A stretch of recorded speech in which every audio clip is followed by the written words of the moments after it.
Greetings, folks, and welcome back to Patriot to the Core podcast. I am Thad Forrester, and I once again sincerely thank you for listening. This is episode number 30, and today I've got with me Benjamin Brandt, who is an Iraq war veteran.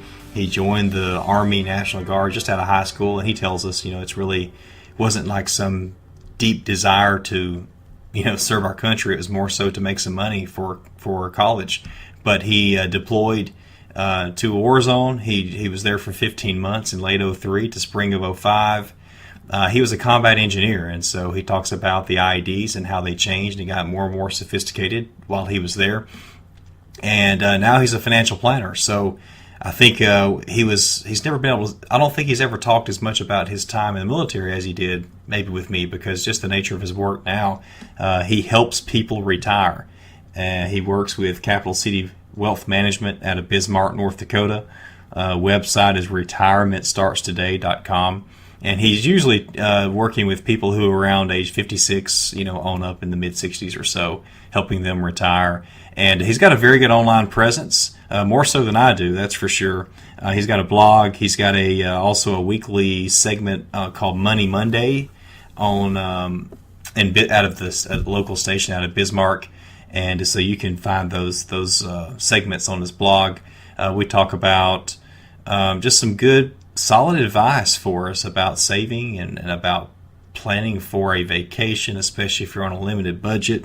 So very interesting talk with him. I really enjoyed it, and I really appreciate Ben coming on with me today. So let's get into it. All right. Well, Benjamin Brandt, welcome to the show after a lot of technical difficulties. Hey, I'm happy to be here. So thanks for actually kind of saving me with all the issues we've had. I'm not sure what's going on, but let's talk about you. And before we get into what you do as a profession now, I want to hear about your military career and why you joined and what you learned, and then, what you did, when you did deploy. I come from a real patriotic state. Here in North Dakota, we've got a real strong National Guard presence here in Bismarck. And my best friend in high school, his neighbor was a National Guard recruiter, and he waived a pretty significant signing bonus in front of a 19-year-old version of myself to be a combat engineer. And the next thing I knew, I was in Fort Leonard Wood, Missouri, up to my eyeballs in mud and learning how to blow things up. And so they taught us how to be combat engineers. Now, back then, combat engineers meant to clear lanes through minefields for cavalry or for infantry. But being a combat engineer today with the modern threats of IEDs means something quite different. So when we got deployed to Iraq in December of 2003, our lives changed quite a bit, and we had to figure out how to clear supply routes from IEDs. So, all right, so how long was your training before you did deploy to Afghanistan? Or actually, you were in Iraq, weren't you? Iraq, correct. Yep, so we were the 141st Combat Engineers. We were attached to the 1st Infantry Division under Colonel Petard, who I think is actually now General Petard. We had a few weeks of training in Fort Carson, Colorado, but actually we didn't know what our job skill was going to be until we got in theater, because the IED threat was brand new and it was ever-changing. In fact, the unit that we replaced, which was the 3rd Infantry Division, had only found 3 or 4 IEDs their entire deployment. They were part of the invading force, and then they had been moved to IED patrols later on as part of the peacekeeping part of the mission. And all of the IEDs that they had found were command detonated, meaning it's a hardwired IED from the shoulder of the road directly to wherever that enemy is hiding. Within our first few weeks in Samara, Camp Brassfield Mora was our FOB, we found the very first median-placed IED remote detonated that had been found in at least that area of operation. So life started to change very fast as the threat changed, and we had to adapt very quickly. So how did you find that one? Just eyeballs. Fortunately or unfortunately, the last guy in our patrol, the tank commander, we were in thin-skin Humvees and 5-ton dump trucks, believe it or not. He just happened to see a pile of dirt on the side of the road with a wire sticking out of it. We were told that they didn't have the technology to likely be in the median, but we figured out that they had figured it out. So life changed quite a bit that day. So I'm curious what happens then when you saw that. What were the next steps for you and your team? That changed quite a bit over the course of our deployment. But originally, when they were first trying to figure out what IEDs were, and they were trying to build a case against whoever is building these IEDs in each area, we cordoned off the area, and we called EOD, and they would disarm the munition, and then they would take it into for forensics. Okay, yeah, that makes sense. I actually kind of forgot that you had the EOD come in and actually handle the IED itself. Right. I should clarify that EOD would blow the munition in place, but then they would collect forensics on the battery pack and the firing device and things like that. So things that you could probably likely find fingerprints on. And then, of course, there would be technology connections, that there would be similarities where they could build a case against someone. Okay. So how else did they change, over the course of you were there for over a year. Sounds like about 15 months or so. Yep, it was a 15-month deployment, and then, of course, a little bit of training on the front end and the back end. But about 4 or 5 months in, we started to get some mine-detecting equipment. So if you were in Iraq in 2004, you saw some Mad Max-looking vehicles rolling through the Bakuba and Samara area. Those were combat engineers, trailblazers, and those were Meerkats and Huskies and things of that nature. So they were, like I said, Mad Max-looking vehicles with paddles, mine-detecting paddles on the bottom. And so we would do a very slow patrol, 15 to 20 miles an hour, and then we would just use our eyeballs, and if we saw some discoloration in the dirt or a wire sticking out, we did the same patrol routes every day. So you really got to know what the side of the road looked like, and in fact, some people had it memorized. And then if you saw something that looked different, you'd minesweep it, and if it came up that there was some significant metal in the ground that wasn't there the day before, then you either blew it in place, called EOD. Recon by fire was something we did often if we were in a place where we couldn't wait hours and hours for EOD. So what does that mean? What is recon by fire? Recon by fire is a bit of a made-up term that we used, but we would just shoot at it until it blew up, basically. We were so we're the National Guard, of course, and so we fit a lot of stereotypes. But we didn't have M240Bs, we had M60s. So we actually just shot right into the dirt. I blew up 3 IEDs with my trusty M60. Believe it or not, they're not supposed to blow up from shooting at them because they need heat and pressure. But the M60 was just the right tool, and it did the job. I don't know how, but it did it. About how far away were you? Not ever far enough. Usually across the street. Wow. It was, like I said, I'm 35 now. I was 21, 22 at the time. I can't believe I did that. That was so stupid. Well, you probably weren't the only one doing that. Yeah, no. I don't know. Maybe I just drew the short straw, or I was just dumb enough to do it. But, I was following orders, so, I can blame that on someone else, can't I? I was just a lowly specialist, right? I wasn't making the decisions. Yeah, you were just a young punk. That's right. So, did y'all ever have any issues with fratricide? With fratricide? No, not really. I mean, we would cordon off the area pretty well. Okay. So, kill radius for the standard IED is a 155 millimeter artillery shell. So we'd do 300 yards one way, 300 yards the other way. Try our best to stop civilian traffic, but they wouldn't listen to us sometimes. And then, make sure no helicopters are anywhere close. And then if EOD was less than an hour or two away, we would just sit on it, and then they would blow it up. And if not, occasionally we would take care of it ourselves. Okay. So help me, I guess, paint a picture here for me, because I've never been there. I've never served. I mean, I've heard many, many stories, and, I've seen video, but I'm just wondering in your situation, so you have civilians still driving down the road also, and they see your convoy, and, I guess, did they, even at that point, were they kind of immune to seeing you and they just keep on going, and were they kind of immune to hearing explosions? Yeah, I would say they were kind of immune to it. Maybe even blasé would be the word, that they kind of have been there, done that, bought the T-shirt. They sort of they didn't fear it the way that we did. We were a very slow-moving patrol, so it was very difficult to sort of train the local populace that they couldn't come through. We were in sort of a staggered position with our minesweepers in the middle and a Humvee or an armored what we would call Husky in the back. So if someone were to weave into our patrol, if they were a VB IED, they could really give us a bad afternoon. So we wouldn't let any vehicles in our patrol. We would direct them to cross the median and cross, if they needed to pass our patrol, through oncoming traffic, which they would do anyway. But we just said no exceptions. Everyone has to do that. We had a sign in Arabic and things like that. But so that was really difficult to get them to not weave in between our patrol. We had a lot of headaches with that. But if we cordoned off an area, oftentimes they would simply drive around our cordon, and they would drive up onto a frontage road and pass the patrol, or pass the cordon, and then go on their merry way to the other side. So, not something that we see in the United States at all. They drive insanely, but that's their culture, and they've made a go of it. So, who are we to say that they can't do it, right? But very hairy driving situations, absolutely. Well, I think that I read where the goal was to get the Iraqis to go, I guess, perform the role that you were there doing. Is that right? And if so, did that ever happen? There were some efforts to train the Iraqi National Army to do some of the jobs that we were doing. I think maybe one or two shifts after our engineers did it, they picked that up.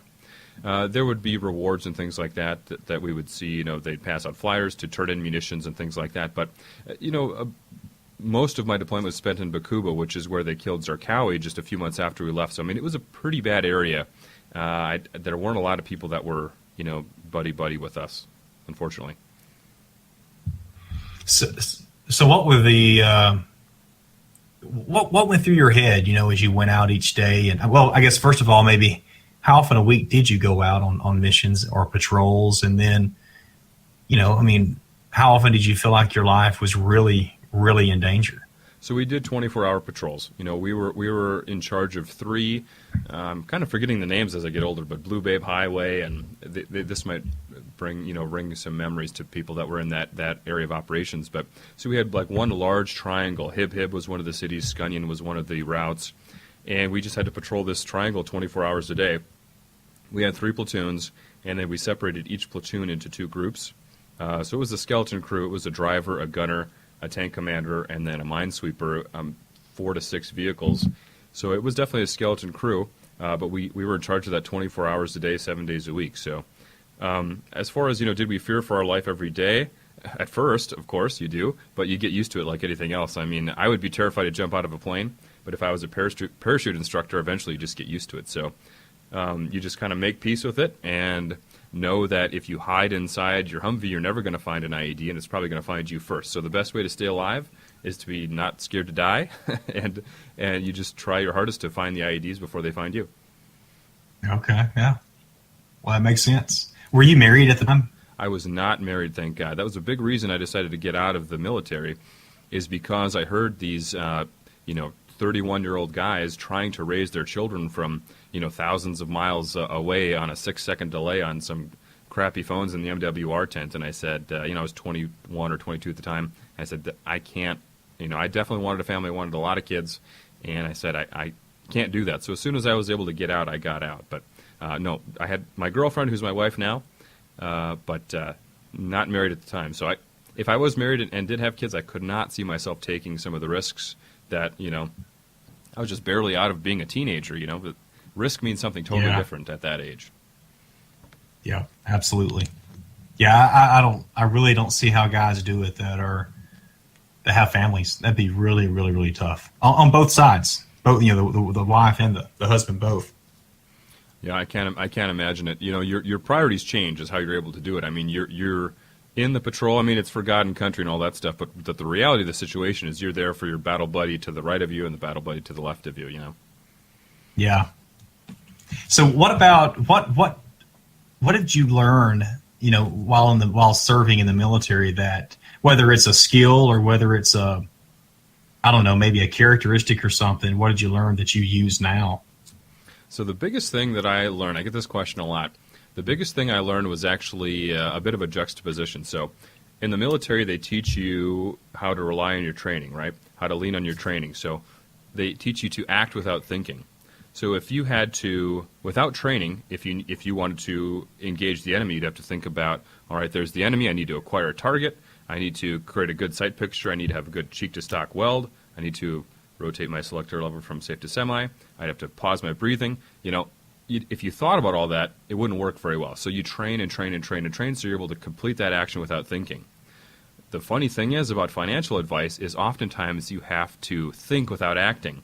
So when the market is crashing, for instance, and you call your financial advisor up and you say, sell everything, I'm in a panic, you need to think about what you're doing, and likely the right situation or the right reaction is to not act.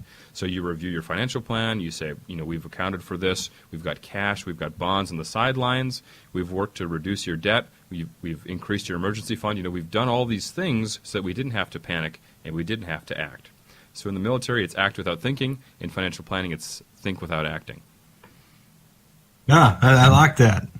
I wouldn't have thought about that. Yeah. What were some maybe besides the act without thinking part? What were some negatives or a negative from being deployed? I really don't think there are any negatives. We did some scary stuff, and we were in some hairy situations. Patrolling the same route every day at 15 miles an hour, it's not very difficult to figure out where we're going to be and when, and pop off a few shots at us, or leave us a little present that to ruin your afternoon. But as a positive for being in combat, if I have a TV interview or a podcast interview, or I'm recording a podcast myself, things that would be pretty scary, in a normal situation become a lot less scary when you've been in some of those hairy situations. So it sort of builds up your self-confidence that, hey, if I survive that, I could probably survive a lot of other things. Yeah, I'd imagine. Yeah, that should help you get through, any tough situation, any trial. Right. It's like I've been here before and I've been through worse and I survived, so why can't, there's no reason in my past to believe I can't surmount this object that's in front of me. Interesting. So yeah, Task Force Trailblazer. So listeners, go look it up and can read about what he did. And were there any adjustment problems when you came home, or did your girlfriend or your parents say, "Hey, you're different"? Anything like that? No, my family was not shy about it at all. And I think some of your listeners will laugh at this, but on the ride home from my airport, I don't want to put my mom on blast too much, but she won't listen to this. So my mom does not have a shy bone in her body. So on the way home from the airport, she asked me if I killed anybody, which is kind of something you don't ask a soldier. But, yeah. So I kind of had to, it was like a roll your eyes, oh, mom moment. We've all had those moments with our moms, I think, right? Oh, mom. Yeah, she didn't waste any time. She just went right into it. Not shy at all. So funny. No, my family handled it great. I did have, I don't know how you say it, but, I do have PTSD. I was diagnosed with PTSD. Visited with the VA doctors about it for a while. Saw some head shrinkers about it for a while, maybe 6 months after I got home. I did have some trouble studying. I made the mistake of jumping right back into college and trying to read a textbook and just having all these thoughts of, man, I can't believe we did this, and I can't believe we did that. It made it really hard for me to actually concentrate on my material. But, talking with friends, talking with some head shrinkers, I got past it. So I don't know if you ever get over PTSD completely, but I don't have any day-to-day side effects right now. Okay. Well, yeah, I do appreciate how open you are about that, and you might as well be. Right, might as well be. Whatever situation I'm going through, I know there's a lot of guys that go through a lot worse. And so if me talking about it can help them talk about it, which is how I got over it, why not? Was that what helped the most? Was that what helped the most? Is just being able to verbalize how you were feeling, or what had happened in the past? I think so, and then time heals all wounds, I think. That's at least what speaks truth to my situation. I know there's some guys that were in a lot worse situations that maybe didn't get over it as quickly, and I'm not just going to be the guy that says, hey, buck up, put on your big boy pants and get over it, because I know that's not how the human mind works. But for me, my solution was talking about it with friends, and I met with, like I said, the VA head shrinker half a dozen times or so, and it worked for me. Great. Okay. Well, why don't we move on to your life post military? You got out after 8 years in 2009. Right. And we can talk about your profession in a second, but I am interested. I did read where, by the way, for the listeners, you have a weekly TV show called Money Monday, or it's a segment on the news, I guess. Is that what it is? Right, yeah, if you're local to Bismarck. We're on a bit of a hiatus right now for the summer, but yeah, Money Monday on our local CBS affiliate, 6:30 a.m. Monday mornings. If you like our page, Capital City Wealth Management on Facebook, or follow me on Twitter, at RetireMeASAP. I'll tweet all those out. If your listeners aren't from North Dakota, of course, they wouldn't get our local feed, but I post everything on social media afterwards, so we like to have a little bit of fun with it. Last Halloween, they double dared me to appear in my segment in a full gorilla costume, so I did that. You can check that out. I think that's my pinned tweet on Twitter. But you know, I'm not one to back down to a dare. I'm not one to back down from a dare. That's good. Yeah. Okay, well that probably helped I bet you gained more followers with that. I hope so. You know, it was really something out of like a John Hughes movie from the 80s, you know, like, hey, let's invite the nerd and tell him it's a costume party and he'll be the only one wearing a costume. I had that fear through my head weeks before, you know, and they confirmed, no, we're all going to be wearing costumes. We're all going to be wearing costumes. And sure enough, I showed up that morning, 6:30 in the morning in late October in North Dakota, right? So it's already a strange situation driving to work in a full-grown gorilla costume. And I showed up, and I'm the only one, hand to God, I'm the only one wearing a costume. So I wasn't gonna back down from an opportunity to be on TV in a gorilla costume. So yeah, I talked about emergency You funds. owned it. I owned it. I was so excited to wear the gorilla costume on TV, I forgot to mic myself up. But that's probably something only I would notice. But it worked, and it was one of the best experiences I had on live TV. Is to be, you know, I look like an idiot, of course, but you know, if it made people pay attention and maybe improve their lives a little bit, it was worth it. But I really had to laugh at that. Well, I'll have links posted in the notes for the listeners, and so that's one link I'd like to get is for that clip. You bet. Yeah, I think it's my pinned tweet on Twitter. Okay, great. Well, I know you hired I think I read this about you where you hired a private investigator to explain what happened, why you did it, and maybe the details of how it worked. Yeah, so the funny thing, the embarrassing thing about being a financial advisor is that, one, the term financial advisor is not regulated in any way. I mean, you could call yourself a financial advisor tomorrow if you wanted. The barrier of entry is embarrassingly low. And two, there is an extreme lack of transparency when it comes to hiring a financial advisor.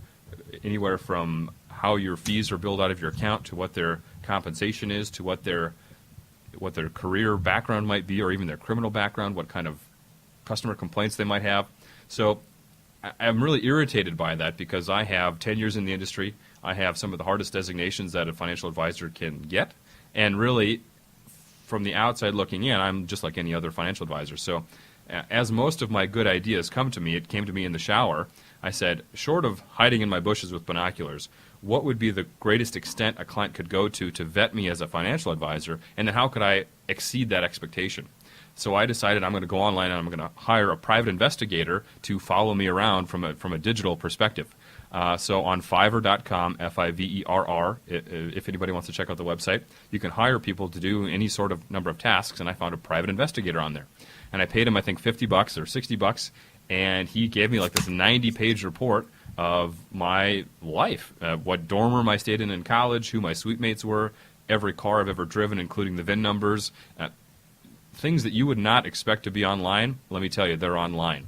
So I did this as kind of a goof because it was part of a blog post I wrote about financial advisor transparency, but I made that as a free download on my website if anybody wants to check out my background report, just to, you know, show them that I don't have too many skeletons in my closet. I have a few, but not too many. Did you edit the report at all that is posted? I edited the report a little bit. You know, I want to keep the identity thieves at bay, but I do have what he listed as 2 criminal convictions, and I left those in for everyone to see if they're curious.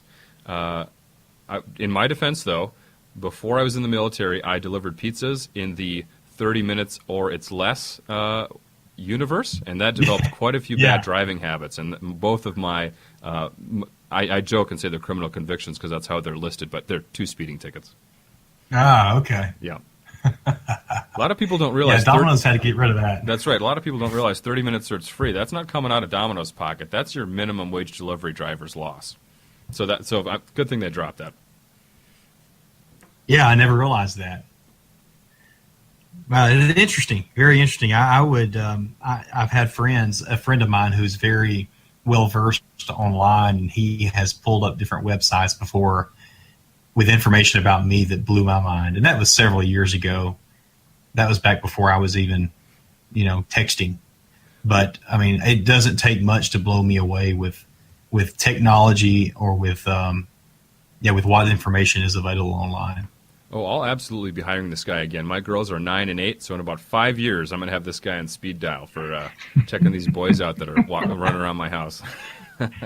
Well, your listeners may get him a lot of business, here in a few years. That's right. Yeah, or maybe now. His business name and his phone number on my background check. So download it and give him a shout. Oh, that's awesome. Yeah. So I'd like to talk a little bit about just get into some financial stuff. You bet. How we can, something applicable really to us now or something actionable. I have never fully followed this, but it's like a debt elimination calculator. So where you have your debts, you pay off the one that you owe the least on, and then you take that money once you pay it off and you apply that money you were paying and add it to the next one that you owe the least on, and it just kind of you keep paying the same amount each month, but then you start adding it to the other debts. Is that? I think you said that's a Dave Ramsey technique as well. Yes, so that's called the debt snowball. That's what I used to get out of debt. And so when my wife and I first got married, she had some student loan debt, and I had some other debt, cars, and the normal stuff. And so we started. We took this Dave Ramsey class at our church, and then we liked it so much we actually taught about a dozen of them, Financial Peace University. So Dave Ramsey calls it the debt snowball, and I've helped. I don't work with younger clients anymore. I work with retirees, but when I worked with younger clients, that was my favorite method to get people out of debt and get them on some solid financial footing. So how it works is you list your debts from smallest to largest, regardless of the interest rate, and you attack the smallest debt until you eliminate the debt. And then you take that payment, and then you roll that into the next debt and attack it, and then eliminate that debt and roll it into the next one. So the amount, if your smallest debt is a student loan that you pay $23 a month, and then your second debt is your furniture on your credit card that you pay $30 a month, you take that smaller payment, I don't know what I said, $32 a month, pay that off, then you roll the 32 on top of the 50, now you've got 82, and you just keep rolling those up until your last debt you've got, $1,100 a month that you're pounding away at that debt every month. And it's a really effective way to keep your momentum up. And every few months or so, or every few weeks, when you kill that small debt, you get this little attaboy, this little, reward. Definitely. Right, you're gamifying getting out of debt. So you get these attaboys as you keep going. So it has nothing to do with the interest rates. That's the next question I get. Well, what if I have high interest rate?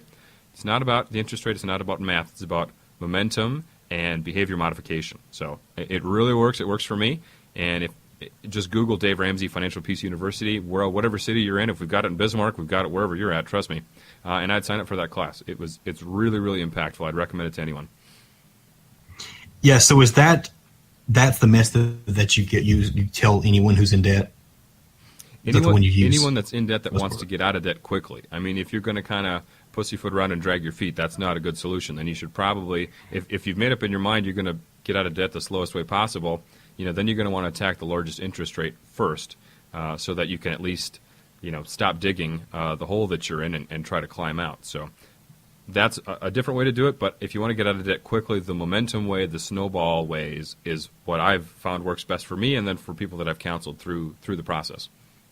Yeah, I agree. I like it as well, and that's what I have followed that multiple times, though, unfortunately. So still have debt. Yeah, that's difficult. Yeah, the number one thing is to quit digging if you find yourself in a hole, right? So I don't own any credit cards.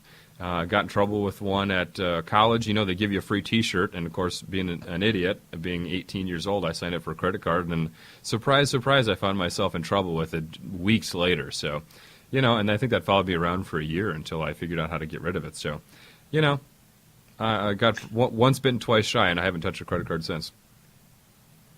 That's impressive. Very impressive. Okay, what about vacation planning on a limited budget? Yeah, so this is one of the recent Money Monday segments I did. One of the anchors had this as a question that they wanted answered. And so I kind of racked my brain, and I thought, I think the easy answer is don't go on vacation if you can't afford it, right? But there are instances that come up, like there's a wedding or a family reunion or something where you've just got to be there. Aunt Mabel's not going to be around for too many more family reunions, right? So you got to be there. You got to get to Dallas in 3 months, and you have no money, and how do you get there? So it's kind of a fun thing to think about, if you absolutely had to save up some money and you've got 3 months to do it. So I came up with 3 bullet point items for the segment. If they check my Twitter, they can watch me watch the segment as well. But if you're trying to budget on a month-to-month basis, that's fine for long-term goals. But for short-term goals, I want you to increase that by 30. So rather than having 1 monthly meeting, have 30 daily budget meetings with your spouse. And by having those daily meetings, you're going to be able to chisel out, and carve out $1 here or $2 there, and you're going to find that adds up pretty quickly. So, quick tip number 1 would be don't meet once a month, meet once a day, having a money meeting with your spouse. The second one would be change your monthly budgeting goals to things that aren't round numbers. So we tend to be creatures of habit and maybe a little bit lazy with our budget. So we would say, I want to spend $400 next month on groceries, right? $100 a week. The more that you break that number down into near-term goals, weekly or biweekly or even daily goals, you can find better ways to trim that number down. So rather than $100 a week, maybe it's $80 a week or $75 a week. If you can just reduce that monthly goal to weekly and then trim that weekly goal a little bit, right there is $100 a month that you could save just by, you're increasing that accountability is really what the secret is. So that's tip number 2, no more round numbers. If your budget, your monthly budget is $400 for groceries, it's not anymore. Now it's $367, right? So you want to dial it into the penny. And then the third one is find out what you can press pause on. So there are all sorts of monthly things that add up in our lives: gym memberships, Netflix, Hulu.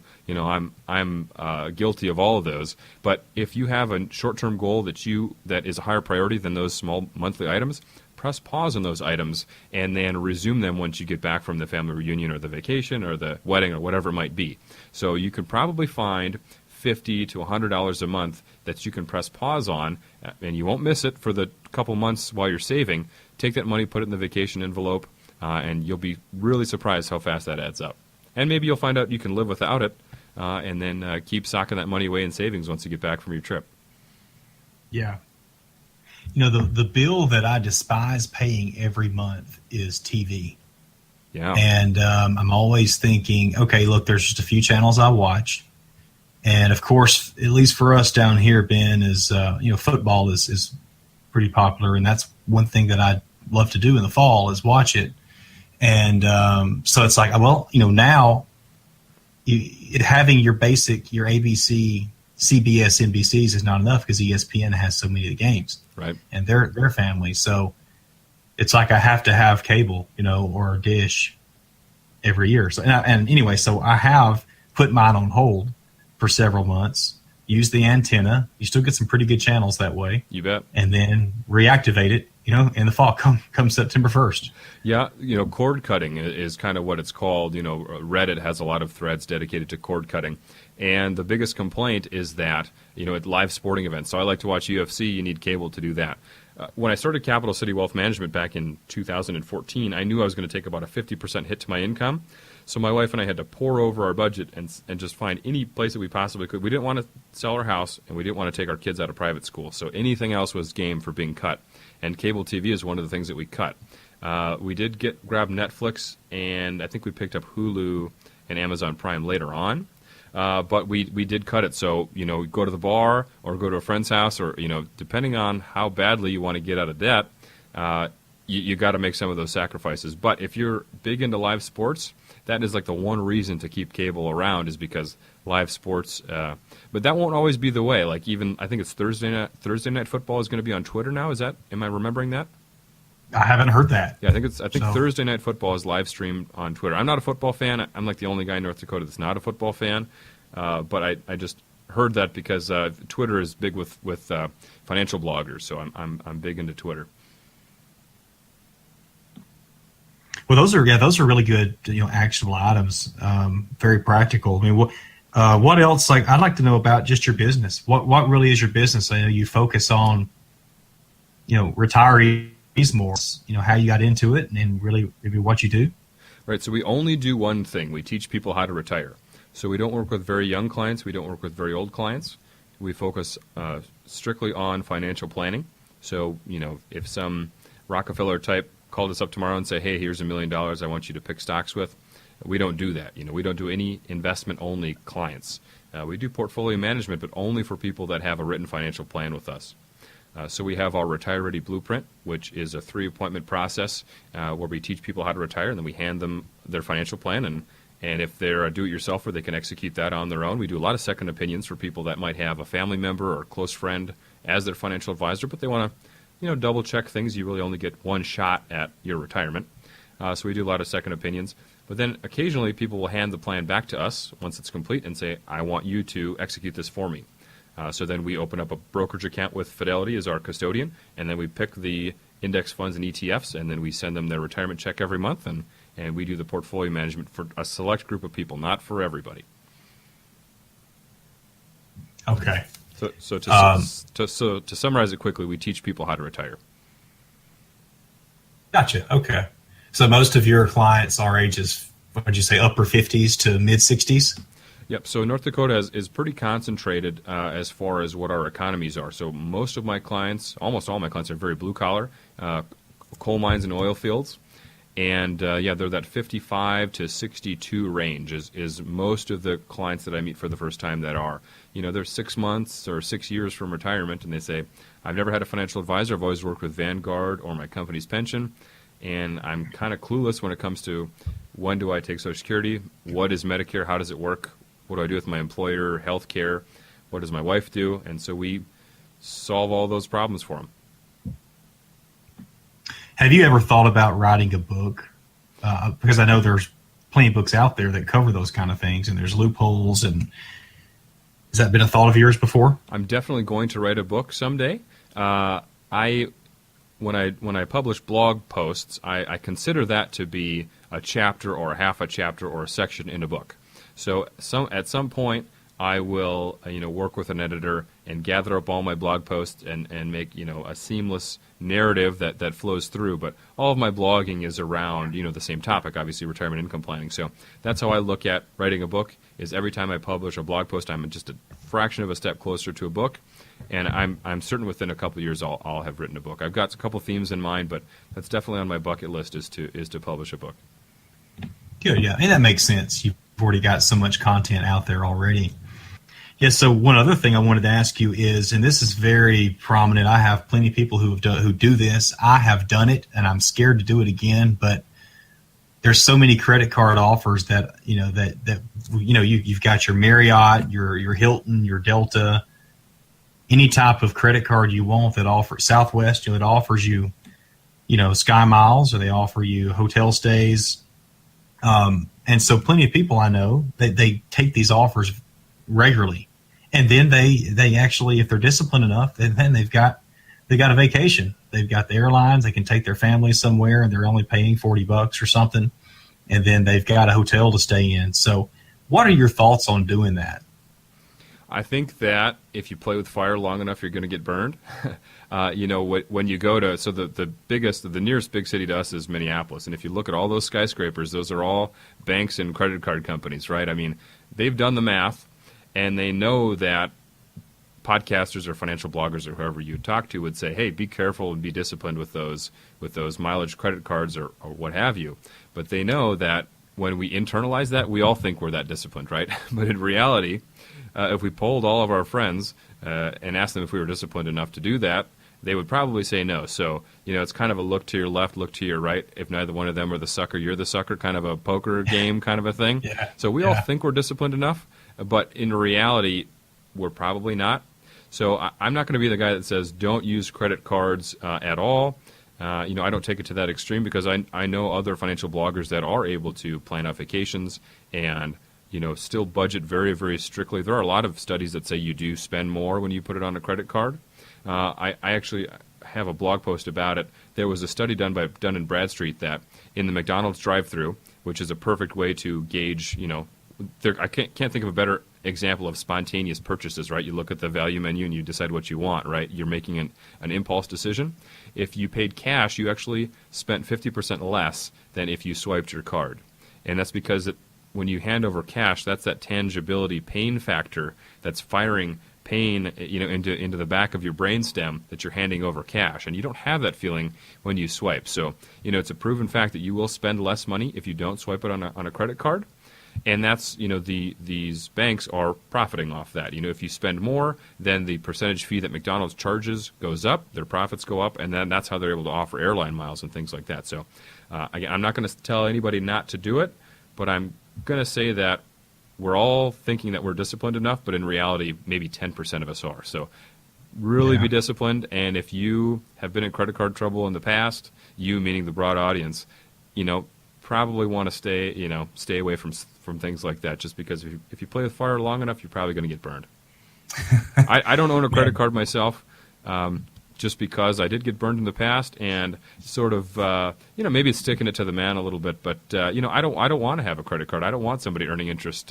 When I have a bad month and I can't make my bills that month, it's been a long time, fortunately, but I don't want somebody making interest off of my crappy month,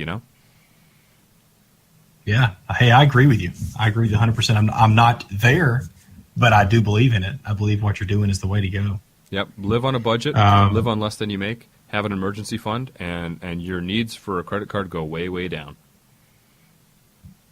That's right. All the things I had to do when I did do the Hyatt hotel cards. I got one for me and one for my wife. We were going to take a trip. We each get 2 free nights if we spend a certain amount of money in the first 3 months. And now we did it, and we had no issues. We paid it off. No interest was paid. But man, the loops I had to go through to get that done the way I wanted to. I mean, I went to CVS and bought Visa gift cards, and then then I had to go to Walmart. I had to set up the American Express Bluebird account and go to Walmart and deposit money in there, and then take that and deposit to my checking account, and then pay the bill. And halfway through, Bluebird quit accepting gift cards. So anyway, it was a hassle, man. And we got 4 free nights of a hotel, and we used 1 night of those 4. We gave the other 3 away because we weren't going to use them. So right. Anyway. Yeah, and I would say if you have a lot of savings that you can kind of bail yourself out if you run into a tough spot. But if you're living paycheck to paycheck and you're kind of trying to balance all these checks, imagine if your water heater would have blown up, or your roof would have blown off, or one of your kids got sick, or you got sick and couldn't go to work for a few weeks. During that, initial, you got to spend $3,200 in the first month, or whatever the program is. Again, that's, Murphy's, when you start to stretch yourself thin, that's when Murphy's Law kind of moves in, and God knows what terrible things could befall you. So, I don't know. I see the appeal to getting some free mileage and getting some free hotel rooms, but you got to be careful. Got to be disciplined. Yeah, you do. Well, one last question, Benjamin. This is not necessarily your area of expertise, maybe officially, but you're a pretty smart guy and experienced. So I was just thinking about you think a young guy going into the military right now, let's say he's going in full time, and our military doesn't get paid near enough. We know that. Amen. So what kind of advice would you give a young guy who's enlisting? What kind of financial advice? So the first piece of advice I would give would be do as I say, not as I do. I was that textbook National Guard soldier that was forever a specialist. I think I got promoted to E4 about 2 months out of basic training, and I stayed there for all 8 years just because I knew that I wasn't going to be a full-time soldier, and if I took an E5 slot, I was taking one away from someone that was going to be in the National Guard for the rest of their life, and because I'm kind of a pain in the rear end, so I didn't exactly get along with our leadership occasionally. So I was never promoted other than just the one time. So don't listen to me for that. It's a do as I say, not as I do. But if you're a full-time soldier, you're going to want, a buck private or even a PFC doesn't make hardly any money for the risk that you're taking with your life and limb. So I think a soldier, if they want to get promoted, they've got 2 jobs. One is obviously be a full-time soldier, but the next is to be a professional promotion earner, right? So you need to do everything that you can. Obviously, you need to work out so you can pass the PT test. You got to work out so you can pass your BMI and your tape, right? That's low-hanging fruit, right? You don't want to defeat yourself by not being able to live up to those basic standards. But the second thing you can do is learn the job of the guy in front of you and learn the job of the guy behind you. So if you're an E3, learn the corporal's job and learn the private's job. Be able to do both of them as well as the person that's currently doing them can do. What that will do is it'll make you indispensable to your squad, which will make you indispensable to your platoon, and your leadership is going to notice that.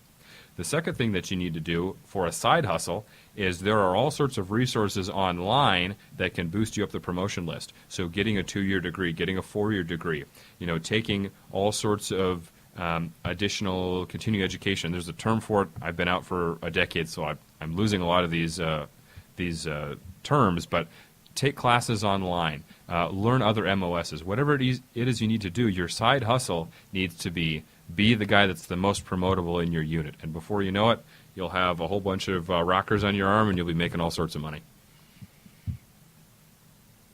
That's good. That's good stuff. So what else before we close up, Benjamin? Anything in closing?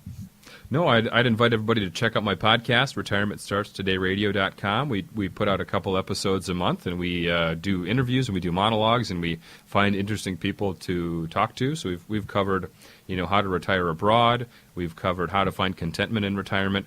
We talked about hiring a private investigator to follow your financial advisor around, and all sorts of fun things like that. As a special thank you to your listeners, if they check out my website, that would be retirementstartstodayradio.com/Patriot. I have put my most recent episode of my podcast, a couple of my favorite blog posts, and then a special thank you for your listeners for checking out our episode. Yeah, appreciate that. You bet. Yeah, well, I'll share that, and it's been a pleasure. It's been a pleasure. Anything else that our listeners need to be directed to?